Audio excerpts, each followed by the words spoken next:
안녕하십니까. 저는 JLK 대표이사를 맡고 있는 김동민입니다.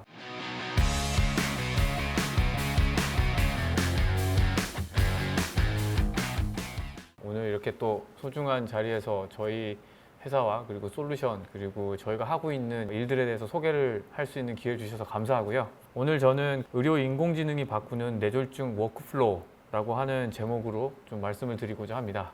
이때까지 아마 의료 인공지능이라고 하면 대부분 이제 뭐 성능이라든지 뭐 민감도가 얼마입니다. 뭐 이런 얘기를 굉장히 많이 들으셨을 건데요. 지금은 이제 이러한 성능이라든지 이러한 부분들을 이제 넘어서서 실제로 의료 현장에서 진단과 진료가 일어나고 있는 그런 과정에 있어서의 그런 워크플로우를 인공지능이 어떻게 바꿔나가고 있고 그를 통해서 어떤 유효성을 만들어 나갈 수 있나라고 하는 부분에 더욱더 이제 포커싱을 하고 저희도 이제 그런 형태의 그런 유효성 증명을 해나가는 과정에 있기 때문에 이런 내용으로 발표를 하고자 합니다. 먼저 뭐 간단하게 저희 회사에 대해서 좀 소개를 해드리고 그리고 저희 솔루션 그리고 저희가 지금 또 생각하고 있는 요 다음에 이제 뇌졸중의 의료 인공지능이 어떤 형태로 변할 건지에 대해서 설명을 드리고자 합니다. 먼저 저희 회사는 이름은 JLK이고요.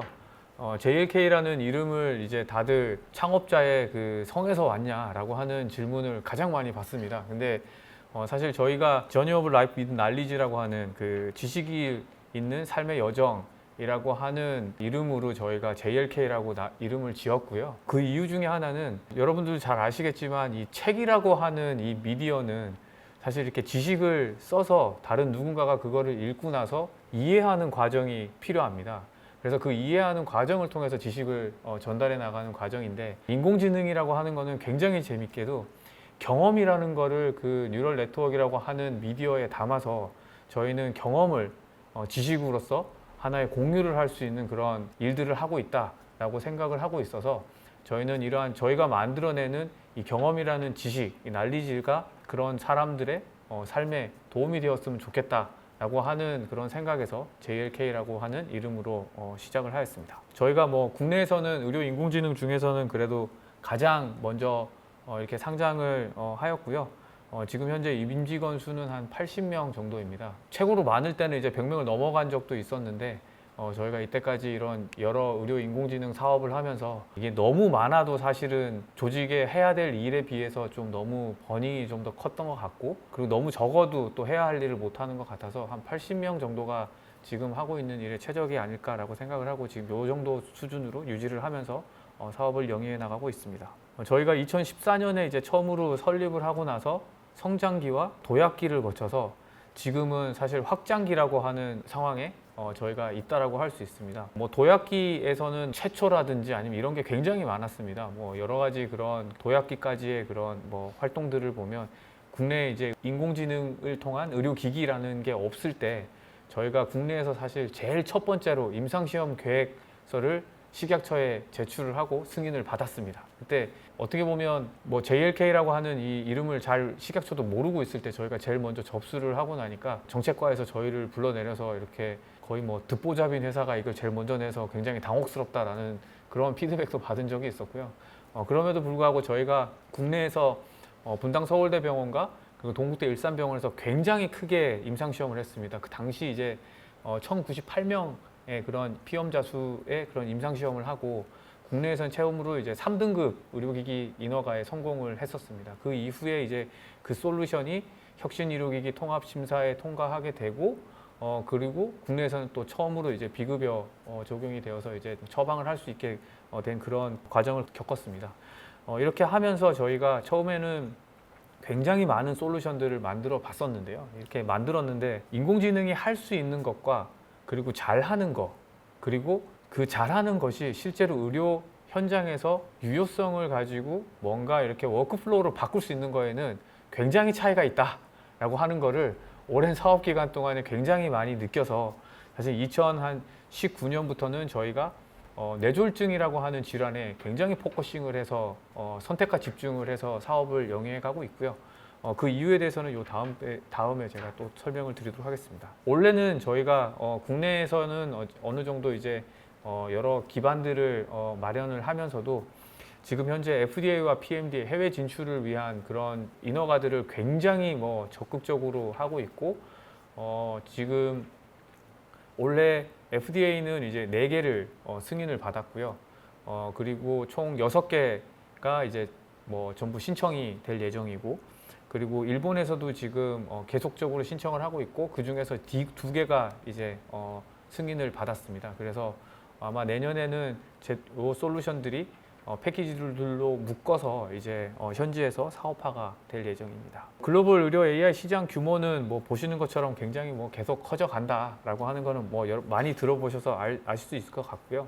그 중에서도 저희가 집중하고 있는 뇌졸중의 시장 규모 또한 굉장히 커지고 있습니다. 뭐 여러 가지 이유가 있습니다. 고령화도 있고, 그리고 식생활의 그런 변화에 의해서 이제 젊은 층도 사실은 최근에 뇌졸중이 조금씩 늘어가고 있고, 그런 여러 가지 그런 요인들도 있고요. 이 뇌졸중이라고 하는 시장 규모가 커지면서 사실은 알고 보면 뇌졸중이라는 질환이 굉장히 중증이면서도 다빈도다라고 하는 거를 뭐 아시는 분은 아시지만 거의 잘 모르고 계시는 것 같았습니다. 그래서 이제 뇌졸중에 대해서 조금 더 자세히 설명을 드리면, 뇌졸중이라고 하는 거는 이제 혈관이 막혀서 발생하는 뇌경색이 있고요. 혈관이 터져서 발생하는 뇌출혈이 있습니다. 둘 다 이제 이런 혈관에 있어서의 그런 이상 때문에 발생하는 이제 질환이고, 보시는 것처럼 의외로 뇌출혈이라고 하는 게 한 15%, 뇌졸중 중에, 그리고 뇌경색, 혈관이 막혀서 발생하는 질환이 한 85% 정도를 나타내고 있습니다. 그리고 전 세계적으로 보면은 신규 환자가 약 1년에 뭐 1,500만 명 정도가 되고, 사실은 뭐 이걸 전체적으로 나눠서 보면 2초당 1명씩 발생이 되는, 어떻게 보면 굉장히 다빈도의 질환에 해당합니다.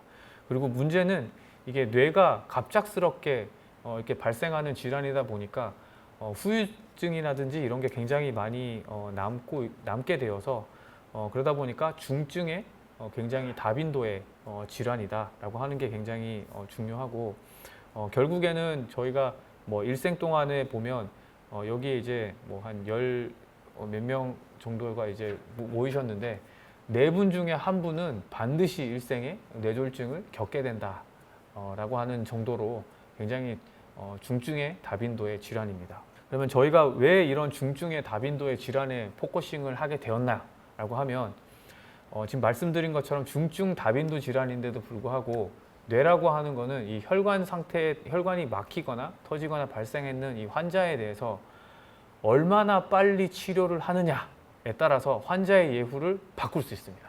이런 부분이 사실은 의료 인공지능에게 있어서는 가장, 어떻게 보면 어플리케이션에 있어서 가장 적합한 형태라고 할 수 있습니다. 왜냐하면 빠르게 굉장히 정확하게 진단을 하고 그에 맞는 적합한 치료나 시술을 하게 되면 그만큼 당긴 시간만큼 반드시 뇌가 더 살아날 수가 있고, 그러면 그 살아난 뇌만큼의 예후는 환자분들에게 반드시 좋게 예후가 나오게 될 수 있습니다. 이 부분이 가장 중요하고요.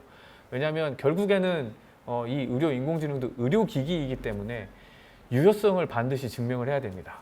저희가 암 솔루션을 하면서 굉장히 좀 힘들었던 것 중에 하나는 암을 조기에 이제 검출하는 솔루션을 저희도 개발을 했는데, 이거의 유효성을 증명을 하고자 하니까 굉장히 많은 환자들에 대해서 조기 검출을 한 다음에 이분들이 수술을 하고 나서 이 수술을 하신 분들이 그렇지 않은 분들에 비해서 유의하게, 어떻게 보면은 시그니피컨트하게 통계적으로 유의성이 있게 그런 훨씬 더 이제 뭐 더 오래 살거나 이런 예후가 좋거나 이렇게 해야 되는데, 사실 이게 환자분들의 그런 뭐 유전적인 부분이라든지 아니면 생활 습관이라든지 이런 거에 따라서 그 추적 기간 동안에 너무 많은 변동이 발생을 한다라고 하는 부분에서 사실은 증명하는 게 굉장히 좀 힘든 부분이 있었습니다. 하지만 이 뇌졸중이라고 하는 거는 정말로 살린 만큼, 그 저희가 시간을 줄인 만큼 반드시 즉각적으로 그 예후가 좋아지기 때문에 유효성을 증명하고 그리고 이러한 것들을 설명하기에도 굉장히 좋겠다라는 것 때문에 저희가 뇌졸중이라고 하는 질환에 더욱더 포커싱을 하게 되었고요. 저희가 적어도 계산을 해본 결과 적어도 저희 솔루션을 쓰면 환자분들이 한 61분 정도의 그런 그 시간이 단축이 가능하지 않을까라고 생각을 하고, 그만큼의 시간을 단축하게 되면 약 2배 정도의 그런 그 일상생활이 가능한 그러니까 남의 도움이 없이 일상생활이 가능한 환자분들을 그렇게 예후를 개선시킬 수 있는 확률이 2배 정도 높아진다라고 하는 정도의 그런 그 통계도 저희가 가지고 있어서 저희가 이렇게 뇌졸중이라고 하는 질환에 집중을 하게 되었습니다. 그러면 이 뇌졸중이라고 하는데 집중을 하기 위해서 저희가 사업적으로 이제 이뤄야 했었던 그런 것들이 있습니다. 먼저 뇌졸중에 대해서 이제 전 주기적으로 대응이 가능해야 된다라고 하는 부분인데요. 이게 실제로 저희가 그 뇌졸중 솔루션을 만든 다음에 가장 처음으로 이제 3등급 인허가를 받고 분당 서울대병원에 가서 설치를 했습니다. 설치를 하니까 교수님들이 재밌다고 쓰십니다. 처음에 재밌다고 쓰시다가 나중에 이제 진료를 보실 때 점점 사용량이 줄어나갔습니다. 그래서 그 이유를 이렇게 들여다보니 뇌졸중 환자분들이 오시면 이제 굉장히 그 여러 영상들을 찍고 굉장히 다양한 복합적인 영상을 보고 이거를 판단을 하시는데 이 치료 방법이라든지 그런 부분들을 판단을 하시는데 그 과정 속에서 이거 하나를 굳이 보기 위해서 일부러 인공지능 솔루션을 들어가서 여러 번을 줄 만큼 여유롭지가 않더라. 지금 거기에서 이제 저희가 생각한 거는 이게 그냥 단순히 어떠한 시점에서의 그냥 하나의 그냥 정보를 줘서는 크게 워크플로우를 바꾸는 데까지는 가지를 못한다. 정말 편하다라는 얘기는 못 듣겠구나 라는 생각이 들어서 저희가 뇌졸중을 커버를 할 수 있는 뇌졸중 진단에 사용되는 모든 프로세스들을 세분화하고 그거를 표준 프로토콜에 맞추어서 모든 시점에서 저희 솔루션이 앰비언트하게 결과값들을 드릴 수 있도록 솔루션을 디자인을 하고 그렇게 제품 구성을 했습니다. 그러다 보니까 이제 제품이 한 13개까지 늘어나게 되었고요. 그렇게 해야 사실은 이 워크플로우의 개선이라고 하는 부분까지 이끌어낼 수 있었고요. 이렇게 하려고 하다 보니까 13개나 되는 인공지능 솔루션을 이제 컴퓨터에 담아서 이제 납품을 하면 잘못하면은 굉장히 비싼 서버가 들어가야 됩니다. 굉장히 비싼 서버가 들어가는 만큼 회사로서는 비용이 높아진다는 얘기거든요. 그래서 저희가 그때 했던 것이 인텔이랑 사실 인텔 러시아 연구소 그때 한 3년 동안 같이 굉장히 많은 연구 교류가 있었는데요. 이렇게 하면서 인공지능을 성능은 떨어뜨리지 않고 인공지능 자체를 굉장히 가볍게 만드는 것을 통해서 CPU에서도 GPU에서 그 칼큘레이션 하는 것만큼의 성능을 뽑아낼 수 있는 그런 형태의 인공지능 경량화 연구를 굉장히 많이 해서 지금은 손바닥만한 미니 PC에 저희 솔루션이 전부 들어갈 수 있게 되어 있고 그거를 그대로 이제 병원에 가서 서버와 연결해서 그 팩스와 연결해서 설치를 하면 바로 사용할 수 있게 됩니다. 그래서 인공지능을 보급하는 데 있어서의 그 원가를 굉장히 떨어뜨릴 수 있었고요. 이렇게 해서 사업성을 높이는 그런 그 작업들을 했고 그러다 보니 전체를 커버하고 굉장히 또 이 가볍게 인공지능을 만들고 그리고 CT부터 시작해서 CTR, CTA, MRI 다양한 영상들과 연동할 수 있게끔 만들었어야 됐었고 그리고 사용을 하시는 분들이 환경이 굉장히 다양합니다. 본인의 컴퓨터에 설치를 해서 보고 싶다고 하시는 분들도 계시고 그리고 클라우드에서 그냥 이렇게 연구용으로 쓰시겠다라고 하시는 분들도 계시고 병원 안에 이렇게 팩스 연동해서 쓰시겠다는 분들도 계셔서 굉장히 다양한 형태의 그런 배포도 가능하게 하는 게 굉장히 중요했다. 이런 형태의 그런 그 사업화를 이루고 그리고 무엇보다도 저희가 지금 신경을 쓰고 있는 거는 워크플로우 개선, 즉 시간을 어떻게 당길지, 치료 시간을 얼마나 당길 수 있을까라고 하는 부분에 있어서는 정보를 어떻게 공유를 할까라고 하는 부분에 있어서의 그런 플랫폼을 더 구상하는 거, 모바일 플랫폼에서도 연동을 해서 확인할 수 있도록 만드는 부분이라든지 아니면은 특허로서 저희 그 기술 방어력을 높이는 부분 그리고 전 세계적인 인허가를 통해서 사업 영역을 사업할 수 있는 그런 테리토리얼을 넓혀나가는 작업 이렇게 해서 저희가 지금 현재 이 사업을 영위를 할 수 있는 그런 기반을 만들 수 있었습니다. 본론으로 들어가서 우리 솔루션에 대해서 좀 설명을 드리면요.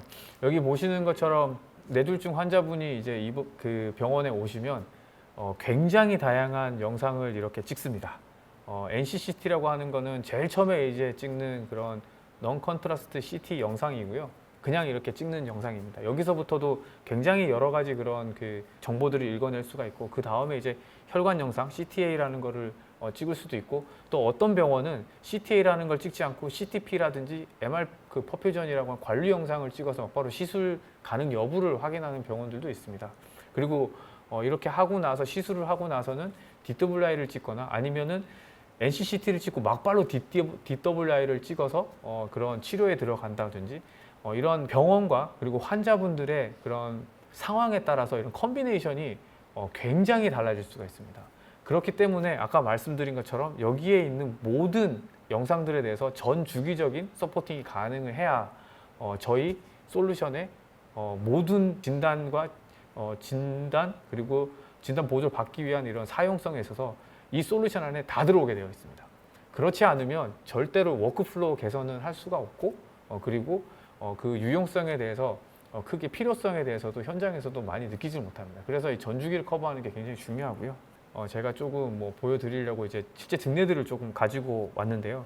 여기 보시는 것처럼 이제 여기 무지개 색깔로 이렇게 되어 있는 부분이 실제로 뇌출혈이 있다라고 해서 인공지능이 그 위치를 디텍션을 하고 요 영역에 대해서 자동으로 이제 볼륨이나 이런 거를 캘큘레이션해서 자 이게 몇 밀리리터 정도 됩니다 라고 하면 이분은 수술이 그런 몇 밀리리터 이상이기 때문에 긴급한 수술이 필요하겠다 이런 거를 굳이 이렇게 뭐 보지 않아도 바로 이렇게 인공지능이 분석을 해서 선생님들이 이 영상을 열어보기 전에 이미 이 계산은 다 끝나 있고 열어서 두 개를 동시에 띄워놓고 이렇게 볼 수 있게끔 제공을 해서 즉각적인 판단이 될 수 있도록 하고 있고요.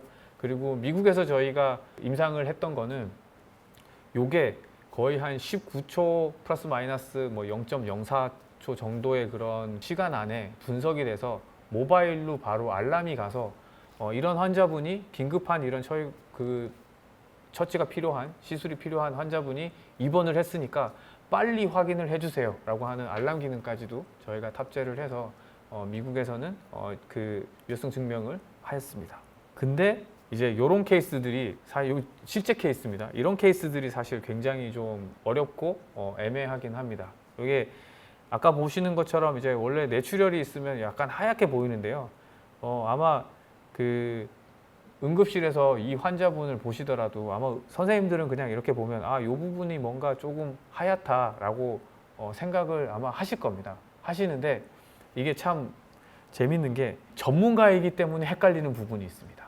그게 뭐냐면 이게 적절한 치료가 되기 위해서는 이 환자분의 뇌출혈에 있다 없다 뿐만 아니라 뇌출혈에 있어서의 그런 유형이라고 하는 것도 굉장히 중요한데요. 그 유형에 따라서 치료 방법이 또 달라지기 때문에 굉장히 중요한데 이 부분은 아마 선생님들 그냥 이렇게 보면 내뇌출혈에 가깝다, 실질뇌출혈에 가깝다라고 생각을 하고 그렇게 접근을 하실 수 있는데 사실은 인공지능은 SAH라고 해서 전혀 다른 뇌출혈 타입을 예측을 하고 거기에 대해서 이제 디텍션을 했고요. 실제로 그 결과를 봐도 여기 보시는 것처럼 뇌 안에서 발생했던 게 아니라 여기서부터 연결이 돼서 이렇게 쭉 해서 연결이 된 그런 형태의 케이스였습니다. 그래서 이 부분도 병원에서 실제로 틀릴 뻔했는데 인공지능이 정확하게 그런 부분들에 대해서 분석하고 서포팅을 해서 적절한 치료가 가능했던 그런 케이스였습니다. 그리고 이 케이스에 대해서는 뭐 어느 병원인지는 말씀 못 드리겠지만 실제로 놓쳤던 케이스입니다. 놓치셨지만 그 세지탈의 영상도 보고 이렇게 뭐 이렇게 단면도 이렇게 보고 진단을 하셨는데 사실은 요거를 놓치셨는데 이 순간에도 인공지능은 이런 식으로 바로 그 뇌출혈 부분들에 대해서 인식을 하고 알람을 줘서 이 환자분도 이후에 요거를 인공지능을 보고 다시 콜을 해서 치료를 했던 케이스가 되겠습니다. 그러니까 어떻게 보면 이렇게 빠르게 넘기시거나 아니면 굉장히 응급 상황에서 이렇게 하다 보면 이런 부분들이 안타깝게도 모두가 다 똑같은 그런 선생님들이 똑같은 형태로 이걸 다 검출을 하고 이렇게 하실 수 있는 부분들이 아닌 부분을 어떻게 보면 저희가 만든 이런 의료 인공지능을 통해서 경험을 제가 공유를 한다는 것처럼 굉장히 그래도 우수한 보조원의 그런 경험을 통해서 이 부분들을 이렇게 마킹을 해줘서 다시 한번 보고 이게 놓치지 않도록 이렇게 하는 데 있어서 굉장히 큰 역할을 했던 그런 그 케이스 중에 하나입니다. 이것도 이제 뭐 다른 케이스들도 이렇게 종류들의 이런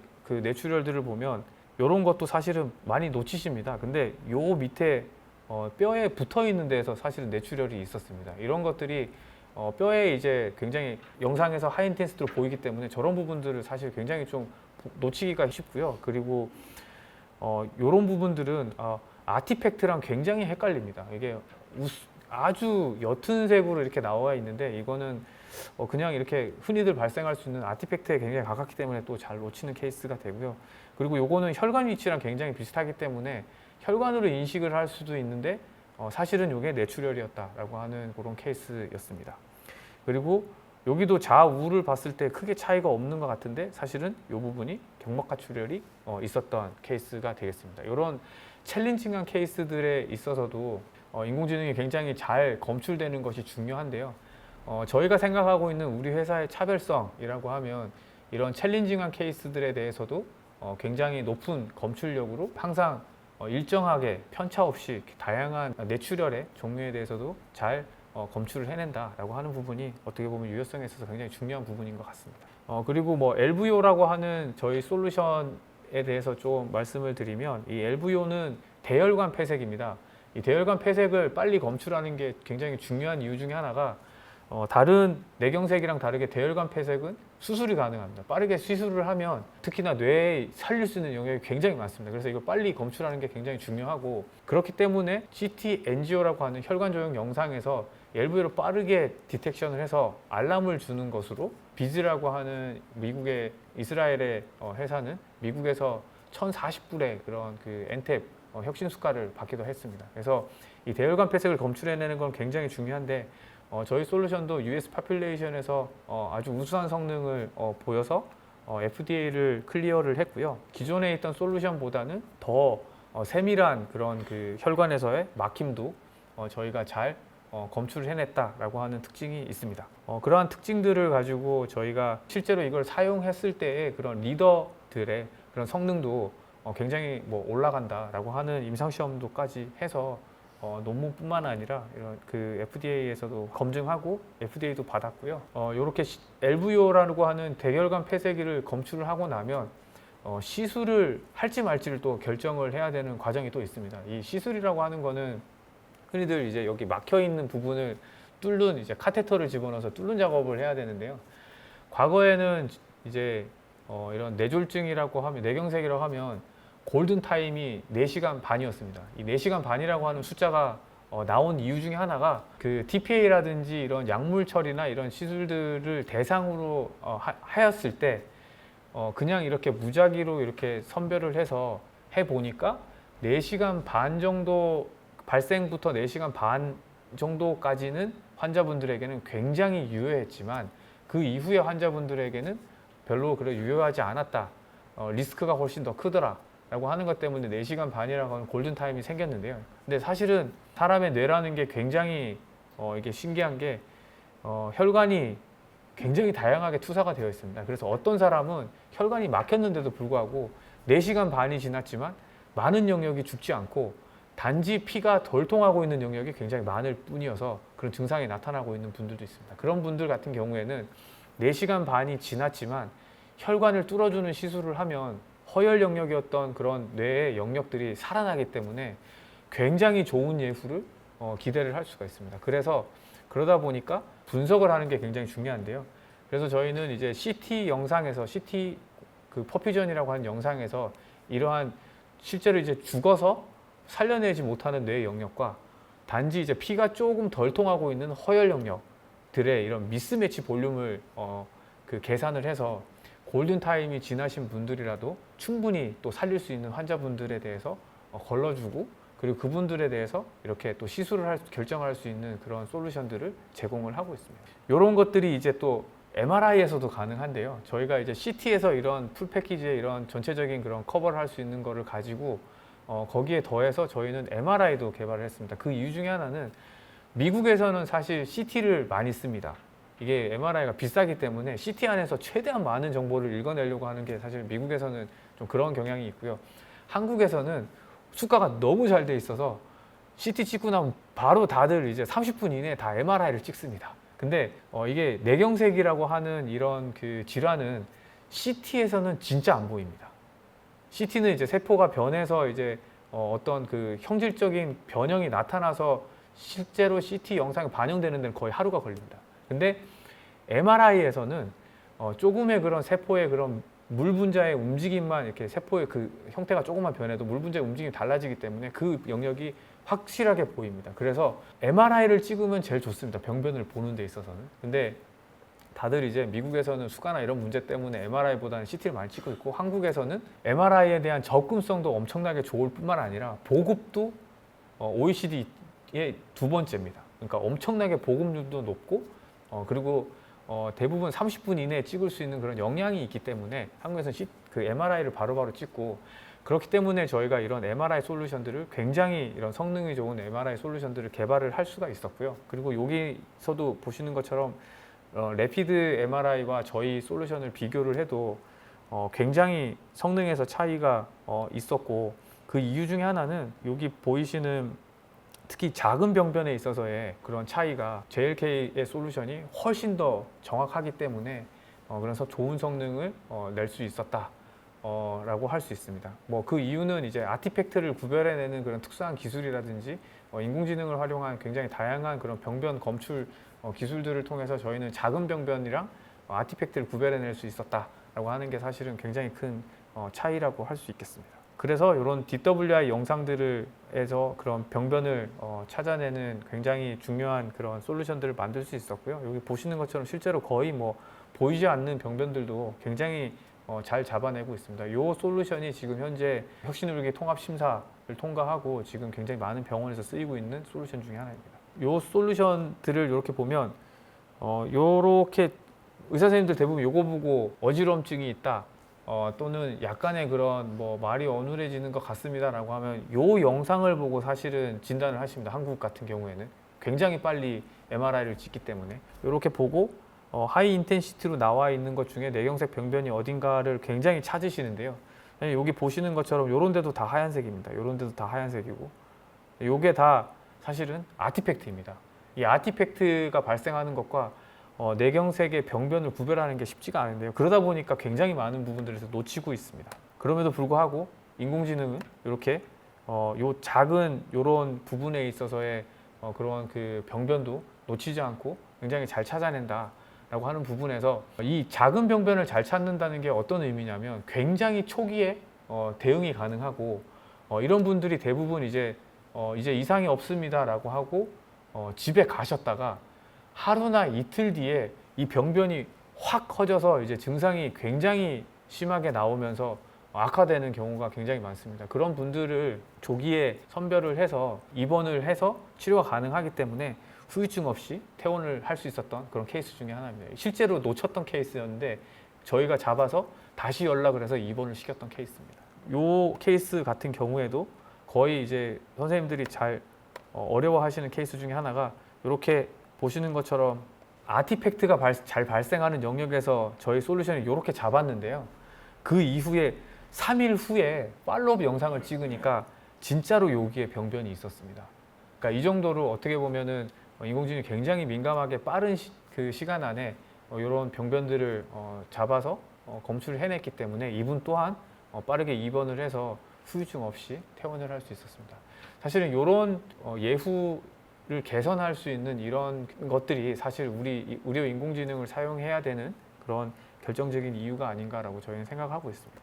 각 뇌졸중을 진단하는 과정의 모든 과정을 이런 형태로 커버를 하고 있기 때문에 전체적인 이런 그 워크플로우를 개선을 할 수 있는 겁니다.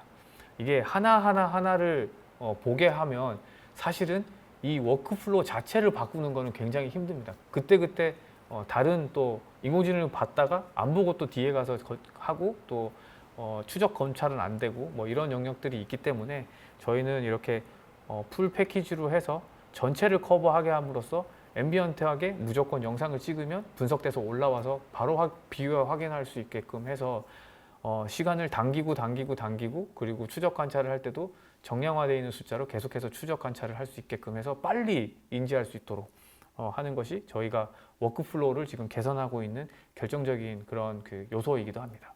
실제로 저희 솔루션이 이런 식으로 이제 하나의 플랫폼 안에 전부 탑재가 되어서 이렇게 영상만 들어오면 그냥 쭉 분석이 되어서 이렇게 들어가서 선택을 해서 볼 수 있는 형태로 되어 있고요.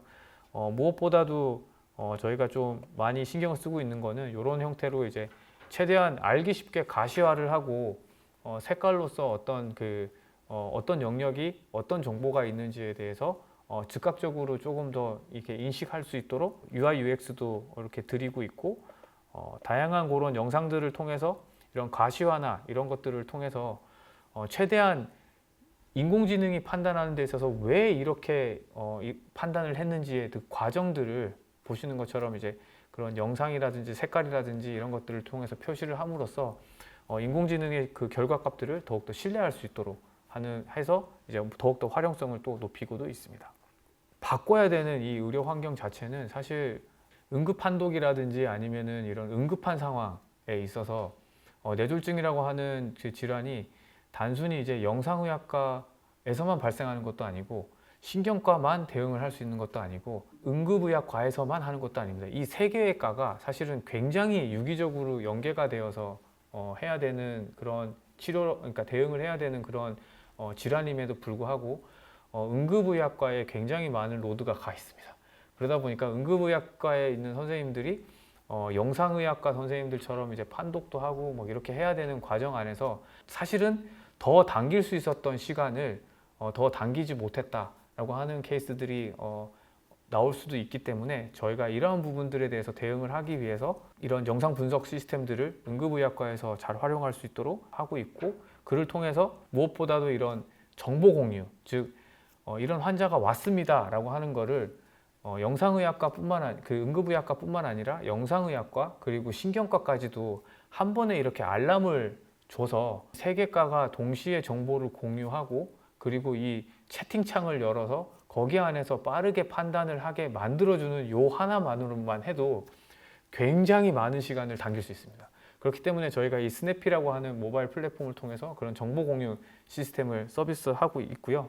여기 안에는 이제 뭐 핸드폰을 통해서 채팅방 기능뿐만 아니라 다양한 영상이나 결과들을 확인할 수 있도록 그렇게 인터페이싱을 하고 있고, 실제로 사용할 때도 보시는 것처럼 이제 빠르게 로그인을 하면 이렇게 크리티컬 패스웨이라고 해서 이제 CP 리스트를 올리면 이제 전체가 공유해야 될 분들한테 전체가 공유가 되고, 그를 통해서 이제 뷰어를 보고 빠르게 확인을 한 다음에 채팅을 해서 이걸 어떻게 하자라고 하는 걸 할 수 있고, 그 내용들을 전체 공유를 할 수 있는데, 이게 지금 이제 저희가 실증 사업으로 지금 기획하고 있는 것 중에 하나가 컴프레hen시브 스톡 센터인 권역 센터와 네트워크 병원이기도 한 의료원 간의 그런 연동입니다. 왜냐하면 대부분의 이런 뇌졸중의 환자분들이 이런 시술이 가능한 병원으로 제일 처음에 오시면 좋은데, 대부분의 환자분들이 거의 막 3분의 2 정도의 환자분들은 시술이 불가능한 병원에 많이 오십니다. 그러면은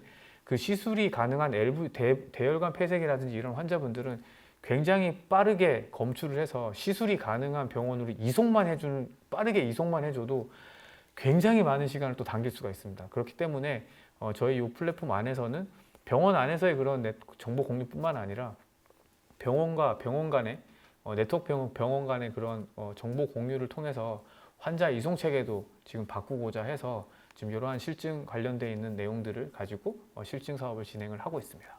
그리고 뭐 저희가 요 기획을 하면서 사실 굉장히 의료 인공지능의 그런 가능성을 또 많이 봤던 것 중에 하나인데요. 얼마 전에 뭐 저희 회사에서 전 세계적인 석학들을 모시고 의료 인공지능과 이런 대결을 한번 해봤습니다. 대결을 한번 해봤고, 뭐 하버드대나 MD 앤더슨이라든지 이런 데에서 이제 오신 교수님들하고 국내 또 유명 그 대학의 교수님들 해서 총 10명 정도의 교수님과 의료 인공지능이 이제 대결을 행사를 했는데요. 여기에서 굉장히 재미있는 또 결과가 나왔습니다. 그러니까 뭐 단순히 누가 이기고 지냐 뭐 이런 것들을 넘어서서 여기 보시는 것처럼 이분은 이제 조기 신경학적 그런 악화가 있던 분이었는데, 이 분의 같은 경우에는 8명의 엑스퍼트가 그렇게 될 거다라고 예상을 하고 6명이 예상을 하고 4명이 그렇지 않을 거다라고 예상을 했습니다. 근데 인공지능이 분석한, 그러니까 흔히들 얘기하는 인공지능이 뱉어내는 숫자, probability라고 합니다. 그 확률 값을 보니까 인공지능이 악화될 확률을 한 73% 정도로 보고 도출을 했습니다. 즉 인공지능이 10명의 그런 생각에 다수의 생각을 반영을 한 그런 그 프로버빌리티를 도출해낸 케이스고요.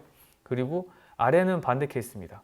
그러니까 이분은 조기 신경학적 악화가 없을 거야 라고 예측했던 그런 퍼센테이지를 엑스퍼트는 3명이 그래도 조기 악화가 될 거야, 7분은 그렇지 않을 거야 라고 예상을 했고, 인공지능은 그렇지 않을 거야로 한 78% 정도로 예상을 했습니다. 여기서 시사하는 것은 뭐냐면, 이때까지는 의료 인공지능이 이분은 뇌출혈을 있는 환자일 거야 아닐 거야 라는 구분으로 사실은 정확도를 측정을 하고 민감도, 특이도라든지 이런 인공지능의 정확도를 논의를 하고 있었습니다. 다들 이제 여기서 나오는 이 컨피던스 레벨이라든지 아니면 이런 프로버빌리티에 대한 부분에 대해서는 사실 인공지능에 대해서 더 깊이 이해를 하려면 이러한 부분들의 정확한 의미가 설명이 돼야 되는데, 이러한 부분들이 거의 되어 있지 않았습니다. 이게 저희가 이 인공지능을 만들면서 사실 이 안에서 10명의 전문가가 이러한 것들을 분석할 수 있는 다양한 그런 분석 능력을 가지고 있는 인공지능들을 조합해서 컨카티네이션해서 마지막에 도출하게끔 해서 만들었었던 건데, 역시나 여기에서도 비슷하게 10명의 전문가가 모여서 협진을 했을 때와 거의 유사한 형태의 그러한 그 도출의 그런 형태를 갖고 오는 걸 보고 저희가 40케이스를 하고 40케이스를 리뷰를 했는데 거의 유사하게 이렇게 나왔습니다. 그 중에 한 4케이스 정도 완전히 갈린 케이스가 있었는데, 인공지능하고 이제 전문가들하고 완전 갈린 케이스가 있었는데요. 거꾸로 완전히 갈린 케이스에 대해서는 인공지능이 어떤 부분에 대해서 덜 학습을 했는지, 그리고 흔히 알려져 있지만 그 부분이 전문가분들한테는 그렇다라고 예상을 하고 있었지만 사실은 그렇지 않았다라고 하는 그런 피처들의 차이가 명확하게 또 나오는 부분이어서, 그 부분이 업데이트가 되면 훨씬 더 또 전문가들을 더욱더, 요번에도 이겼지만 이제는 범접할 수 없을 정도의 그런 그 인공지능이 또 만들어질 수 있다라고 하는 것을 확인할 수 있었습니다. 그래서 단순히 이때까지는 그렇다 아니다, 그리고 인공지능의 성능을 그런 식으로 평가하던 거를 이제부터는 이런 인공지능이 분석해내고 인공지능이 실제로 거기 안에서 계산해 나가는 과정 안에서 나오는 그러한 결과들도 우리가 주목해서 이제 봐야 될 시기가 되었다라고 생각을 합니다. 지금 저희가 뭐 생성형 AI라든지 굉장히 여러 그런 얘기가 나오고 있고, 저희 또한 인터페이싱 부분에 있어서는 저희가 이렇게 다양하게 분석한 그 결과들을 종합적으로 이제 설명을 할 수 있는 랭귀지 모델을 만들기 위한 작업들을 하고 있습니다. 이거는 나중에는 그냥 영상을 쭉 올리게 되면 이 환자분은 뭐 뇌출혈의 왼쪽 이제 잔해에서 뭐 어떤 뇌출혈이 발생을 하였고, 그래서 뭐 추적을 한 결과 뭐 이런 식으로 쭉 설명을 해서 이제 서비스를 제공할 수 있는 그런 인공지능이 되고, 그리고 거꾸로 자 인공지능에게 자 이러한 경우에는 너는 어떻게 생각해? 라고 질문을 했을 때 거기에 대한 이제 분석 결과들에 대한 의견을 줄 수 있는, 그리고 이러한 형태의 그런 그 제너럴한 그런 메디컬 아티피셜 인텔리전스까지 저희가 뇌졸중 분야에 있어서는 확장을 해보겠다라고 하는 것이 지금의 저희의 목표이자 앞으로 나가고자 하는 길입니다. 일단 저희가 목표로 하고 있는 부분과 왜 워크플로우를 바꾸고자 하는지, 그리고 어떤 형태로 바꾸고자 하는지에 대해서 설명을 드렸습니다. 이상입니다. 미국 시장에서 매출을 많이 거둘 수 있겠다라고 예상하고 있습니다. 그 예상하고 있는 이유 중에 하나는 일단 수가의 차이입니다. 수가가 한국에 비해서 굉장히 합리적으로 높고, 그리고 미국 같은 경우에는 이제 굉장히 다양한 이런 보험 체계 안에서 저희가 보상을 받을 수 있는 방법이 다양한 루트가 있는 것을 지금 확인을 하였고, 그러한 그 방법을, 그런 그 보상 체계를 잘 활용을 해서 미국에서 매출을 좀 더 만들어 보겠다라고 생각을 하고 있고요. 그래서 원래 저희가 지금 10군데 계약, 연구 계약을 목표로 일단은 먼저 추진을 하고 있고, 연구 계약부터 시작을 해서 유료 전환을 하기 위한 활동들을 지금 각 병원에서 하고 있습니다. 미국은 이제 저희가 저희 솔루션들을 활용하게 해주는 것도 고맙게도 뭐 본인들 병원에서는 투자라고 생각을 하고 굉장히 좀 적극적으로 그런 활용이나 이런 부분들에 대해서 해주고 있고, 그리고 같이 논문도 작성을 하면서 지금 이제 솔루션에 대한 이런 그 신뢰도가 높여나가고 있는 중이고요. 요게 이제 내년 정도 이제 저희가 지금 네 개 솔루션, 뇌졸중은 3개 솔루션을 저희가 원래 받았는데 아마 내년 상반기까지 5개에서 6개 솔루션이 이제 인허가 획득이 되지 않을까 생각합니다. 그래서 이 정도 솔루션이면 이제 저희 CT 거의 솔루션이 거의 다가 이제 받는 거기 때문에 패키지 형태로 해서 저희가 서비스를 하면 충분히 경쟁사 대비 굉장히 또 그 경쟁력이 차별성이 있다고 생각하고 있고, 그리고 무엇보다도 경쟁사들은 보유하고 있지 않은 솔루션들도 저희가 가지고 있기 때문에 내년 하반기 정도에는 저희가 드노보로 진행하는 이제 경쟁사들은 갖고 있지 않은 솔루션들로 더욱더 차별성을 하게 되면 아마 수가라든지 이런 부분에 있어서 유리할 뿐만 아니라 매출 면에 있어서도 굉장히 좀 유리한 위치로 가지 않을까라고 생각하고 있습니다.